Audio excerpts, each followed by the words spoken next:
Me llamo Paige Mercer y tenía 25 años la noche en que mis padres me llevaron a cenar para decirme que era adoptada.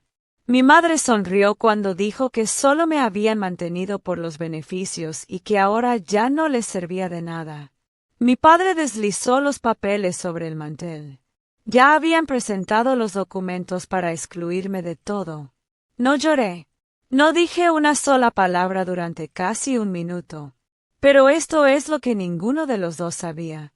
6 meses antes de esa cena, yo había encontrado a mi familia biológica.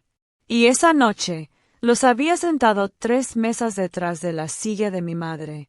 Ella simplemente aún no se había volteado. Lo que pasó cuando finalmente lo hizo es la razón por la que estoy aquí, 6 años después, contándoles todo esto. Si alguna vez has tenido que ganarte tu lugar en la mesa de tu propia familia, esto es para ti. Deja un comentario abajo y no olvides suscribirte. El restaurante se llamaba Bantair, y lo eligió mi madre, lo cual debió haber sido mi primera pista, porque Diane Mercer no gastaba dinero en mí sin una razón. No había ningún cartel, ni pastel. La mesa estaba extrañamente vacía, y el aire entre mis padres tenía la cortesía cuidadosa de personas a punto de leer un veredicto. Había pasado 4 años reservando salones exactamente como ese para clientes que liquidaban patrimonios, y sabía la diferencia entre una cena y una declaración judicial. Esto tenía la temperatura de una declaración judicial. Noté el pequeño número de bronce en la mesa detrás de nosotros, mesa 9, y lo guardé en mi mente como se anota un punto de referencia antes de saber que lo necesitarás. Coloqué una delgada carpeta de manila junto a mi vaso de agua. Mi madre la miró de reojo y asumió que era un currículum. No tenía idea de lo que yo había puesto dentro. Tienes que entender lo que eran los cumpleaños en nuestra casa para entender por qué no me sorprendí. El mío era una sola vela clavada en un cupcake de supermercado que mi madre nunca refrigeraba. 3 semanas después, mi primo Brett tenía un castillo inflable rentado y un servicio de banquetes, porque Brett era hijo de mi tía Rena, y Brett era sangre. El año que cumplí 8 pedí una fiesta también. Mi tía respondió por mi madre: «Solo podemos hacer una cosa bonita al mes, cariño». Lo dijo con amabilidad. Esa fue la parte que más me enseñó, lo amable que puede sonar la gente mientras te explica tu lugar. A los 9 años, dejé de pedir, porque ser fácil de complacer se sentía como la única moneda que tenía. Dejé esa casa la semana en que cumplí 18 años, con 2 bolsos de lona y una aceptación a un colegio comunitario que yo misma había tramitado. Nadie me llevó. A los 25 años era paralegal en un despacho de fideicomisos y patrimonios, buena en mi trabajo. Podía establecer un límite perfecto para un completo desconocido, decirle a una viuda de luto exactamente lo que le correspondía. Pero no podía, por más que lo intentara, pedirle a mi propia familia que me quisiera. La única persona a la que siempre llamaba era mi abuela, Nana Ruth Mercer, la madre de mi padre, todos los domingos a las 4, la única adulta en esa familia que alguna vez me hizo sentir como una persona y no como una partida contable. Cuando tenía 12 años y lloraba en su cocina porque Brett me dijo que yo no era una verdadera Mercer, ella tomó mi barbilla entre sus manos y dijo la frase que cargué durante 13 años: «Fuiste elegida, cariño, no recogida». Nana murió cuando yo tenía 23 años. En menos de un mes, mis padres se mudaron discretamente a la casa más grande de Linden Road, una casa vinculada al nombre de Nana de maneras que yo entendía mejor de lo que ellos se daban cuenta. En uno de nuestros últimos domingos, con su voz débil por teléfono, ella me había dicho: «Nunca tendrás que pedirle a nadie tu propia vida». Pensé que era una palabra de aliento. Pasarían 6 meses antes de esa cena para que yo entendiera que lo había dicho literalmente, por escrito y notariado. El año antes de que cumpliera 25, Mi familia empezó a alejarse de mí, no del tipo cómodo. Mi tía Rena empezó a usar en el chat grupal una palabra que nunca antes había usado: sangre. Este es un fin de semana solo para sangre en el lago. Queremos que sea solo entre familia de sangre este año. Lo entendí perfectamente. Solo que aún no tenía los documentos para saber por qué la temperatura había bajado de forma coordinada, toda a la vez. Así que cuando mi madre llamó en marzo, con la voz 3 grados más cálida de lo que había estado en todo un año, y dijo: «Cariño, queremos llevarte a celebrar los 25 como es debido». Como nunca logramos hacerlo, sentí el pequeño clic frío de una cerradura girando en algún lugar que no podía ver. Esto es lo que la gente no entiende de mi madre. La crueldad no es ruidosa, es la planeación. Cuando Diane se vuelve generosa, es porque alguna hoja de cálculo en algún lugar le ha dicho que valdrá la pena. Le dije que sí, con dulzura, colgué, e hice unas cuantas llamadas discretas por mi cuenta. No iba a dejarme emboscar. Iba a estar lista. Pedimos bebidas antes de que alguien dijera algo verdadero. Luego, en algún punto entre el pan y el plato fuerte que nadie tocaría, mi madre juntó las manos y lo soltó como quien anuncia un cambio en una reservación de cena. Te adoptamos cuando eras bebé. Nunca fuiste biológicamente nuestra. Observó mi rostro, esperando el derrumbe. Y llegó. Alguna parte de una persona siempre se prepara para que el piso esté ahí, y a la mía le acababan de decir que no había piso. Luego se inclinó, casi con dulzura, y pronunció la frase que escucharé en salas de espera por el resto de mi vida: «Solo te mantuvimos por los beneficios». Sonrió al decirlo. Esa sonrisa fue el detalle que me liberó. Una mujer no sonríe al dar la peor noticia de tu vida a menos que la haya ensayado lo suficiente como para disfrutar la coreografía.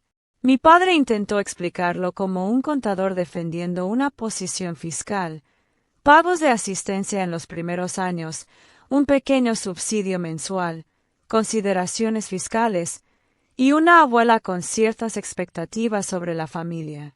«Invertimos en ti», dijo, como si una niña fuera una propiedad de alquiler con una curva de depreciación. Mi madre, impaciente con su contabilidad, fue directo a la línea que la noche había sido diseñada para entregar. El subsidio desapareció desde que eras niña, Paige. Sencillamente ya no hay nada que mantenerte nos aporte. Ahora ya no nos sirves. 2 frases, y habían reducido un cuarto de siglo de ser su hija a una línea que había dejado de generar ingresos.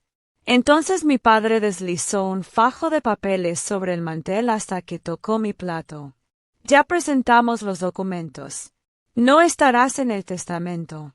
No serás beneficiaria de nada nuestro. Quisimos hacer esto de forma limpia».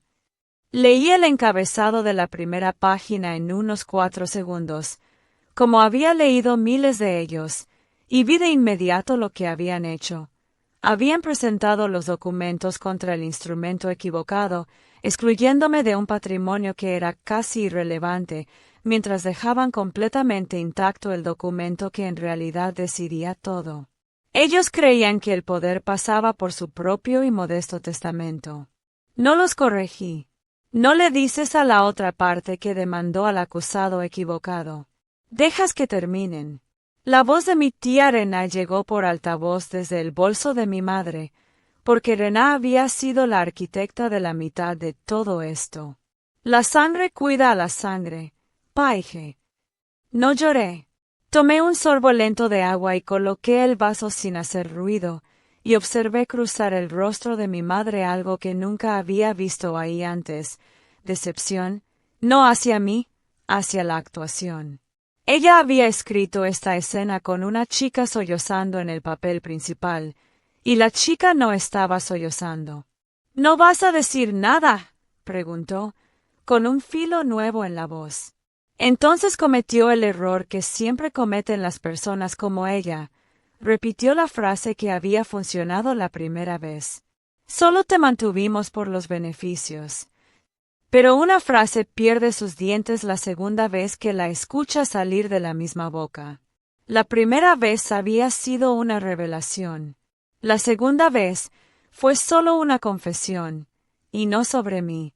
Para explicar lo que había en mi carpeta, tengo que llevarlos 6 meses atrás, a la semana en que 2 sobres cambiaron la aritmética de toda mi vida. Después de que Nana murió, me había registrado en el Registro Estatal de Reencuentro de Adopciones. 8 semanas después, llegó una carta con una letra cuidadosa y curveada de Susan Ale. Escribió que tenía 19 años cuando me dio en adopción, que no había querido hacerlo, que había pensado en mí cada marzo durante 25 años, y que si alguna vez quería conocerla, ella manejaría cualquier distancia, sin expectativas. Debajo de su firma escribió una línea más: nunca dejé de guardarte un lugar en la mesa. El papel se sintió suave entre mis manos. El segundo sobrellegó 3 días después. Nuestro estado acababa de abrir los registros originales de nacimiento a adoptados adultos, y mientras esperaba el mío, solicité el expediente del patrimonio de Nana, por costumbre profesional. Ahí estaba, en el cronograma de distribución del fideicomiso familiar Ruth Mercer, administrado no por mis padres sino por un banco. Las distribuciones de cuidadora Wesley y Diane Mercer terminarán al cumplir la beneficiaria 25 años, momento en el cual el remanente pasará a mi nieta, Paige. No su patrimonio, el de ella, en manos de un fiduciario que ellos no podían tocar, programado para salir de sus manos para siempre en la fecha exacta que habían elegido para esa cena. Un sobre me decía de dónde venía. El otro me decía exactamente que estaban a punto de perder mis padres. No grité el descubrimiento por teléfono. Tomé un día personal, llevé los documentos del fideicomiso a una abogada de patrimonio sin ninguna conexión con mi familia, y le pagué para que confirmara lo que sospechaba. Las distribuciones eran legítimas, vigentes, y estaban por terminar. El remanente pasaba a mí por los propios términos del fideicomiso, a través de un fiduciario corporativo, sin nada que mis padres pudieran presentar, firmar o destruir para detenerlo. Su repudio era teatro representado en el escenario equivocado. Le pedí a mi abogada 3 cosas: la carta de retención, para que supieran que yo tenía representación legal, el cronograma de distribución del fideicomiso, y mi acta de nacimiento original con el nombre de Susan en la línea de la madre, para que en esa mesa entendieran exactamente qué familia estaba eligiendo dejar y cuál estaba eligiendo conservar. Conocí a Susan por primera vez en una cafetería a medio camino entre nuestras ciudades. A lo largo de 6 meses construimos algo con cuidado. Descubrí que tenía un medio hermano llamado Danny, de 20 años, que me mandó memes por mensaje apenas una semana después de conocernos, y una abuela biológica, pequeña y feroz, llamada Pearl, que me miró una sola vez y dijo: «Vaya, ahí está». Nunca me pidieron nada. Susan me dijo la frase más verdadera de mi vida: «Te hemos guardado un lugar, cariño». Nunca se lo dimos a nadie más. Después de 25 años de ser útil, no tenía idea de cómo simplemente sentirme bienvenida. Cuando llegó la invitación de mi madre, le pregunté a Susan si vendría a mi cena de cumpleaños. No dudó ni un segundo. ¿A qué hora y dónde? Y deberíamos vestirnos elegantes. Luego, sería un honor verte no necesitarlos. Reservé una segunda mesa en Bantair, a mi propio nombre, para esa misma noche. Mesa 9. Cerca del fondo, 3 mesas detrás de la reservación ya registrada para un grupo Mercer de 3 personas al frente. No tenían idea de que estarían representando mi repudio a la vista de la familia que había pasado 25 años guardándome una silla. De vuelta en la mesa del frente, mi madre sacó una página más, destapando una pluma y colocándola sobre el papel como si fuera un regalo. Es solo un reconocimiento de que te hemos informado. Fírmalo, y podremos tener todos una cena civilizada. No tuve que leer mucho. Comenzaba con un texto estándar que yo misma había redactado 100 veces. El suscrito por la presente renuncia y libera para siempre cualquier reclamo, interés o expectativa. No era un reconocimiento, era una renuncia disfrazada de reconocimiento, calculada para el momento en que yo todavía estaba sangrando por la revelación. Dejé la pluma donde estaba. Frente a mí, mi padre no dejaba de mirar mi carpeta, viendo cómo la preocupación le subía por el cuello. Hay algo que deberíamos saber, Paige. Le sonreí, la primera sonrisa verdadera de la noche. Todavía no. Luego, en voz baja, bajo la cháchara de Rená, tu madre te quería. Sus ojos se humedecieron. Esperé, porque había una versión de esa noche en la que él decía la siguiente frase: lo siento, esto está mal, no voy a hacer esto, y habría importado. Pero miró a mi madre, que lo observaba como quien vigila a un perro que se acerca a la carretera, y lo vi elegir. Se recostó en su silla y tomó su agua, y la frase a medio nacer murió en su garganta donde tantas otras habían muerto a lo largo de los años. Finalmente entendí por qué habían presentado los documentos con tanta prisa. Él sabía del fideicomiso de Nana, sabía que la fecha se acercaba, y había esperado obtener mi firma en una renuncia antes de que yo descubriera lo que su madre había hecho. Así que le pregunté, no como hija, sino con la voz que uso en el despacho cuando encuentro la falla en la presentación de alguien. Papá, ¿bajo qué instrumento presentaste los documentos? ¿Tu patrimonio o el fideicomiso de Nana? La mesa se quedó en silencio de una manera nueva. En pocas palabras les había dicho 3 cosas que no habían previsto, que yo sabía que había una diferencia, que sabía cuál importaba, y que lo sabía desde hacía suficiente tiempo como para aprender el vocabulario a la perfección. ¿De qué estás hablando?, dijo mi madre, con una voz más pequeña de lo que pretendía. Abrí la carpeta. Sin adornos, sin discurso. Coloqué las 3 páginas una junto a otra, la carta de retención, el cronograma de distribución del fideicomiso y mi acta de nacimiento original, con el nombre de Susan donde mi madre había asumido que estaría el suyo. Los ojos de mi madre fueron primero al cronograma del fideicomiso, porque alguna parte animal de ella siempre había sabido dónde dormía el dinero.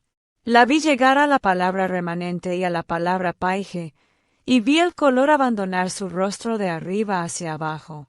Mamá, dije con suavidad, porque ya podía permitirme ser suave, presentaste los documentos contra la familia equivocada. La que me quitaste siempre fue la más pequeña.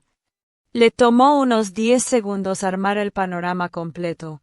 La casa financiada por un fideicomiso que nunca había controlado, las distribuciones deteniéndose esa misma noche por sus propios términos, el remanente pasando en esa fecha exacta a la hija a quien acababa de decirle que ya no le servía.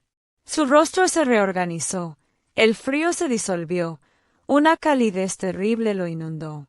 Extendió la mano hacia la mía. Paige, seguimos siendo tus padres.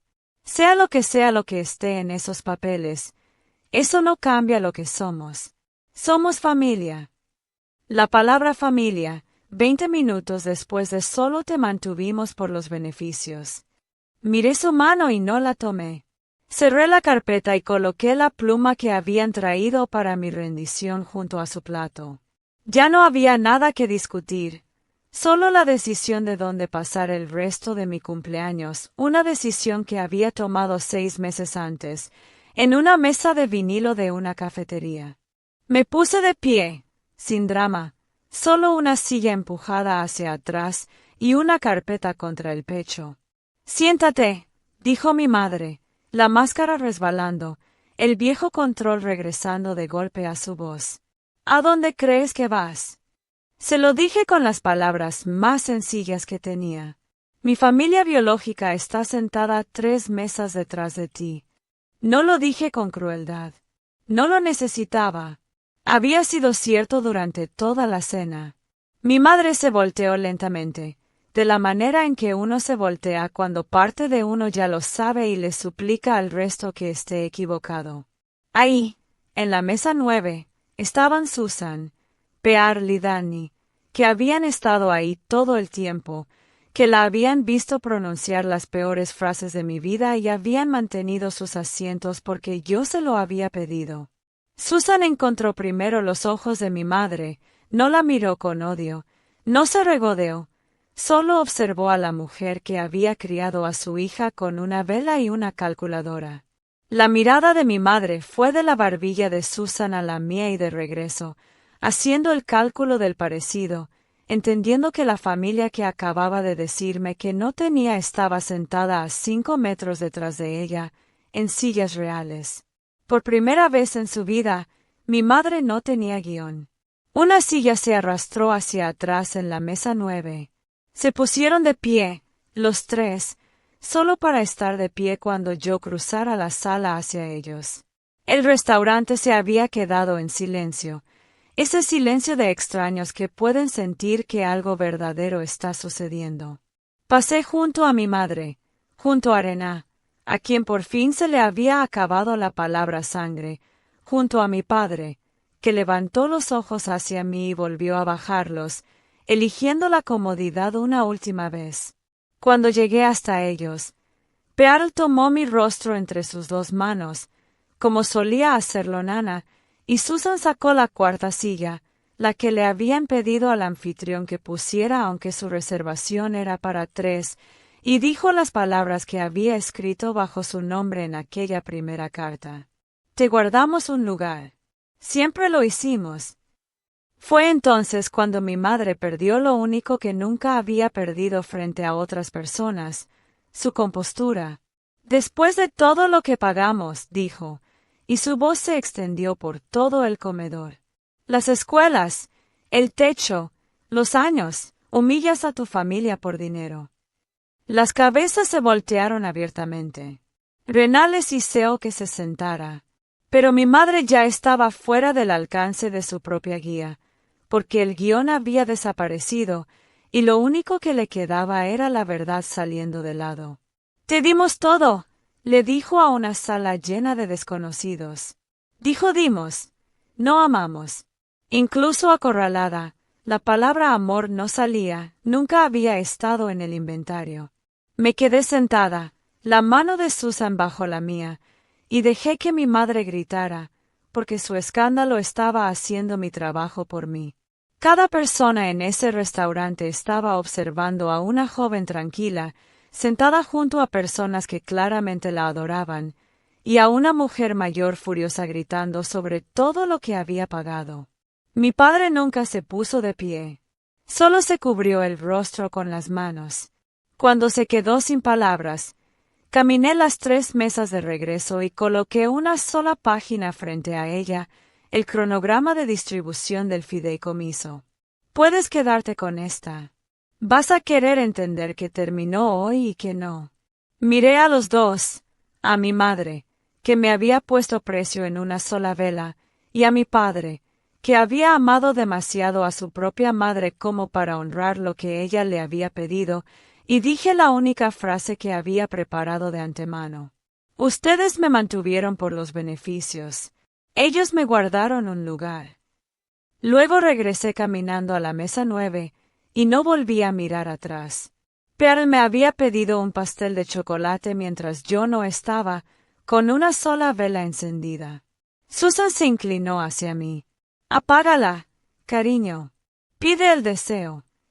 Me di cuenta de que ya lo tenía.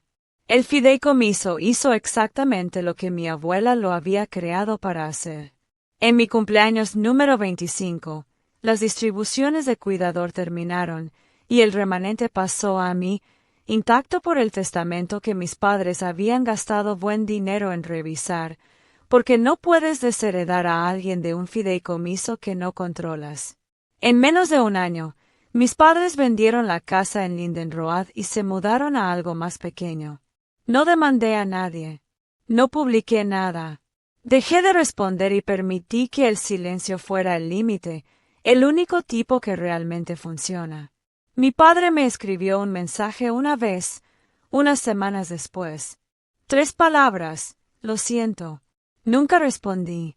Escuché después que cuando Rená intentó reunir a la familia para impugnar el fideicomiso de Nana, Wesley lo detuvo discretamente. Les dijo que su madre tenía todo el derecho de dejar su dinero donde quisiera. Tenía razón. También llegó, como siempre, un año tarde, cuando no le costaba nada y no cambiaba nada. He pasado cada cumpleaños desde entonces con ellos. Susan y yo hablamos todos los domingos ahora, a las 4, la hora que solía reservar para Nana.